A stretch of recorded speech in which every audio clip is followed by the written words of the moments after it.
O Espiritismo desvenda os grandes enigmas da vida. De onde venho? Para onde vou?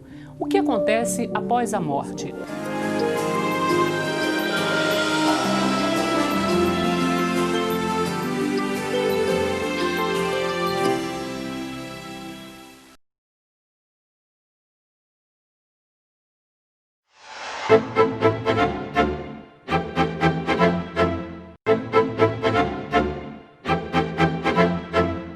Começa agora o programa Transição, a visão espírita para um novo tempo. Hoje temos a alegria de receber mais uma vez Sueli Caldas Schubert. Bem-vinda, Sueli. Muito obrigada. Eu fico muito feliz de estar aqui novamente. Sueli, nós gostaríamos de abordar um tema hoje bastante solicitado pelos nossos amigos de casa, que é a perda de entes queridos. O Espiritismo tem uma contribuição bastante grande para esse tema, para as pessoas. Mas o que acontece com o espírito após a morte? Bem, claro que... Vai depender da condição do espírito. Dependendo da condição do espírito, né? Dependendo da condição da criatura, do espírito, que vivenciou um tempo aqui na vida física, dependendo de como ele se portou, do que foi a sua conduta, que foi as suas experiências, como ele amealhou tudo isso de conhecimentos, de amadurecimento, dependendo. Se a pessoa realmente aproveitou bem, plantou coisas boas, vai colher bons frutos do outro lado. Mas se a pessoa deu assim prevalência só aos instintos, à vida do corpo físico, aos prazeres e aos vícios, ela vai ficar mais apegada ao corpo, porque isso para ela é prazeroso, isso para ela é a finalidade da vida, enquanto que a vida não é essa. Nós temos que aprender a transcender esses aspectos do plano terreno. E do lado de lá, é claro que a pessoa muito apegada, ela vai sentir falta dessas situações todas que estava vivendo. E fica com seu pensamento, porque o que faz com que a pessoa seja feliz do outro lado ou infeliz, ter uma boa condição ou uma condição mais difícil, é o processo mental. Se ela está muito presa mentalmente a tudo aquilo que ela vivia na vida terrena, é claro que vai sentir falta e querer isso. Mas se ela já está numa mudança, se ela já está aspirando coisas mais transcendentes, coisas mais espiritualizadas, é claro que a sua força mental, a sua energia mental já está num plano mais elevado, de mais compreensão. E aí sim, ela sente um bem-estar, ela se adapta ao mundo espiritual, ela compreende, porque quem está do lado de lá, quem foi para o lado de lá, também sente saudades dos entes queridos, das pessoas amadas. E vai, com a sua experiência, com uma vivência digna que teve na Terra, conseguir superar isso, administrar bem essa saudade, sabendo que é temporária. Quantos e quantos viajam para os extremos do mundo, do planeta, em regiões, às vezes, de difíceis comunicações, mas sabem que vão reencontrar? É a mesma coisa. Recentemente esteve nas telas o filme As Mães de Chico Xavier. O que você achou do filme? Olha, o filme As Mães de Chico Xavier é excelente. Eu sinto que o meio espírita não tenha correspondido quanto foi com o filme Nosso Lar. Perderam muito. O filme é muito bom. E o filme também traz uma mensagem contra as drogas, o suicídio. E isso é tão importante nos dias de hoje, quando nós vemos filmes tão violentos, ou tão, às vezes, eróticos, pornográficos, essas coisas todas. Um filme que fala de um tema desses e que apresenta o trabalho de Chico Xavier é algo notável. E já está nas locadoras. Quem não assistiu pode aproveitar e alugar o filme para poder... Ou comprar um DVD também, né? Sim, pois é. Exato. Ou comprar, melhor ainda. E também tem o livro, recém-lançado agora pela editora Intervidas, que o livro trata do filme, mas muito mais do que o filme. O livro é belíssimo, o livro é muito bem ilustrado, papel couché, o livro todo, e também traz as histórias verídicas das mães que foram interpretadas na tela. é um livro que deve ser também adquirido para que as pessoas possam ter uma noção de como funciona toda essa questão dos entes queridos. E o Chico Xavier, você teve muito contato com ele? Ele psicografou muitas mensagens, mas principalmente no final da sua existência terrena, né, dessa última existência. O que você tem a dizer sobre Na isso? última quadra da vida de Chico, nós vamos encontrá-lo num trabalho diferente daquele outro que exerceu durante muitos anos. Mas ali ele estava atendendo as pessoas diretamente no trabalho consolador e esclarecedor. Porque o Espiritismo não apenas consola, ele esclarece. Claro que para consolar precisa esclarecer. Não adianta falar assim, morreu porque tem que morrer à vontade de Deus.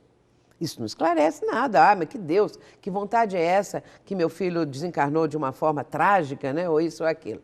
Mas o Espiritismo, então, vai esclarecer o porquê. O importante é esse porquê. Por que acontece desse jeito?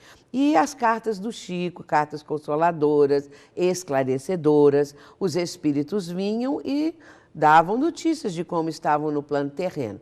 Esse trabalho do Chico foi feito mais nessa última quadra, né, da vida terrena dele.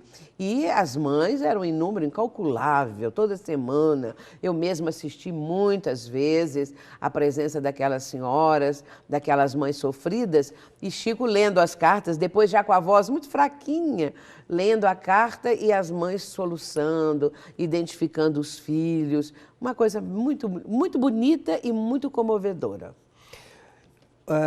E hoje, Sueli, a gente não vê tantos médiuns com essa aptidão. Por que hoje não tem tantos médiuns com essa mesma condição mediúnica, Sueli? Não é só hoje. Se você olhar a história da humanidade e a história da mediunidade propriamente, você vai verificar que os médiuns com essa especificidade mediúnica são raros, exatamente porque é uma especificidade mediúnica. Nem todos os médiuns têm uma condição de captar datas, nomes, endereços, porque isso é uma coisa específica do médium. E a mediunidade, de forma geral, os médiuns podem psicografar mensagens, orientações, mas captar esses aspectos que eu mencionei, esses são mais difíceis. E Chico tinha isso por excelência. Alguns médiuns possuem essa capacidade, essa especificidade mediúnica, mas a maioria não. E uma carta, por exemplo, de um ente querido que está no mundo espiritual para uma pessoa encarnada, sem essas datas, sem coisa alguma, a família só vai identificar se houver ali algum tipo de palavreado, de gíria, às vezes, de forma de se expressar, assim que eles vão identificar o ente querido. Algum detalhe específico? Detalhe específico de algum acontecimento, mas não propriamente com as datas, porque isso é mais difícil, embora exista. O que acho até interessante, porque aí mostra que nós precisamos observar bem quem são estes que estão trazendo essas comunicações, com essas datas, com isso tudo, porque, sendo uma especificidade, eles estão num trabalho que vai atender as pessoas sofridas, as pessoas que precisam de consolo e esclarecimento. E isso é bom, né? Porque tendo essa possibilidade, as pessoas ficam mais felizes, mais confortadas. Agora, dada essa dificuldade de se encontrar médiuns com essa capacidade, existe hoje alguma outra maneira que os entes queridos tenham um contato com os seus... as pessoas que ficaram aqui tenham contato com os seus entes queridos que retornaram para a espiritualidade? Sim.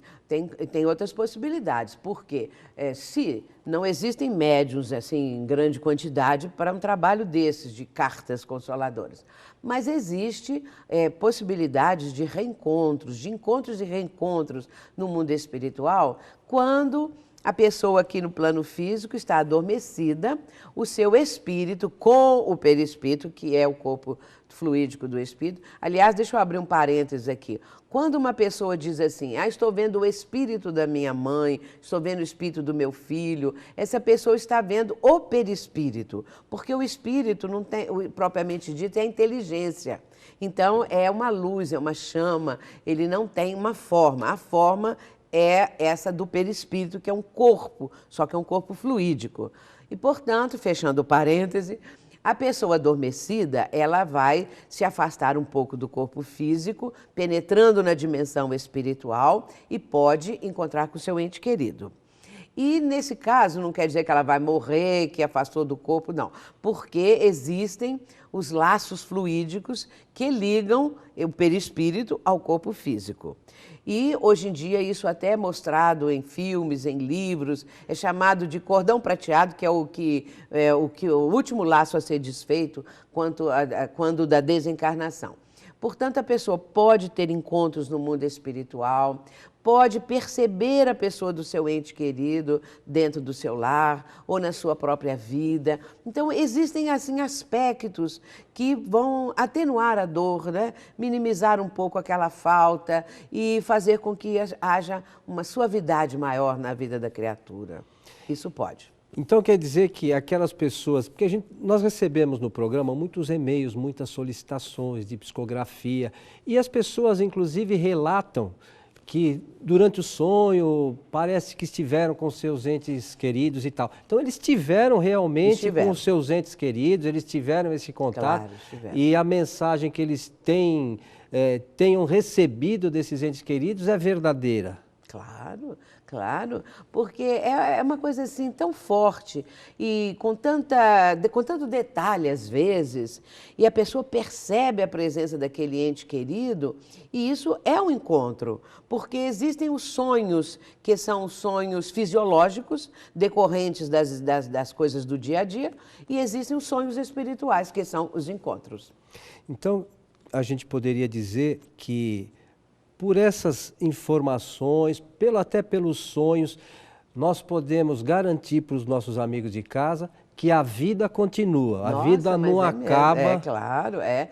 Então, todas essas comunicações, essas cartas, são comprovações disso. Quer mais comprovação do que essas? E ainda as pessoas continuam negando, achando que às vezes a mãe, o pai, a família que recebeu aquela carta está envolvido numa espécie de hipnose, ou porque querem aceitar isto, ou porque estão sugestionados, mas não é não. Ali estão datas, ali estão acontecimentos, ali estão nomes, que às vezes ninguém nem conhecia, nem lembrava. É só um antepassado, um avô, um bisavô. Portanto, é uma confirmação de que a vida continua e de que o intercâmbio espiritual é possível.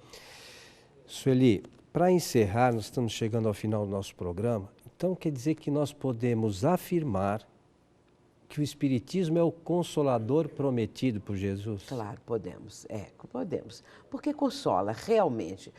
Em vez daquela visão de que a vida acabou, de que não existe mais nada, nós passamos a ter uma visão da continuidade da vida, da sobrevivência, da imortalidade. É isso que o Espiritismo está comprovando para nós. A vida continua, nós somos imortais. E o que nós vamos fazer com a nossa imortalidade? O que nós vamos fazer do outro lado da vida? Então, a doutrina nos mostra toda essa condição do mundo espiritual e mostrando também que ali está a nossa pátria. Se nós somos espíritos, vivemos no mundo espiritual, não poderia ser no mundo terreno. Portanto, a doutrina espírita pode, nos trazendo essa consolação, ser dita mesmo como o consolador prometido por Jesus, que disse que ele nos faria lembrar tudo o que ele estava ensinando e muito mais, não é? O Espírito de verdade.